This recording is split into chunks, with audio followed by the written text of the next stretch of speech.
ഒരടിപൊളിയായിട്ട് നമ്മൾ വീണ്ടും റെഡിയാക്കിയിട്ടുണ്ട്. സൂപ്പറാണ് ഐറ്റം. അപ്പോൾ അതിന് വേണ്ടിയിട്ട് നമ്മൾ ജാറിലേക്ക് പേരൊക്കെ ഇടുന്നുണ്ട്, അതിനുശേഷം പഴം ഇടുന്നുണ്ട്, പിന്നെ അത് പഞ്ചസാര എടുത്ത് നമ്മൾ ആവശ്യത്തിന് ഇടുന്നുണ്ട്. പിന്നെ കട്ട പാൽ നമ്മൾ ഒഴിച്ച് കൊടുക്കണം കേട്ടോ. ആ കട്ട പാലും കൂടെ ഒഴിച്ചിട്ടാണ് നമ്മുടെ പണി തുടങ്ങാൻ പോകുന്നത്. പിന്നെ നമ്മൾ ആവശ്യത്തിനുള്ള ബൂസ്റ്റ് ഒരു 4 പാക്കറ്റ് ബൂസ്റ്റ് ലാവിഷായിട്ട് അങ്ങ് ഇട്ട് കൊടുക്കുന്നുണ്ട്.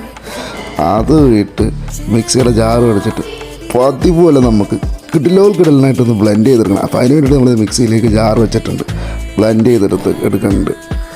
ഇനിയാണ് നമ്മളത് ഗ്ലാസ്സിലേക്ക് പകർത്തി കുട്ടിച്ച് നോക്കാൻ പോകുന്നത്. അപ്പോഴാണ് കിളി പറഞ്ഞത്.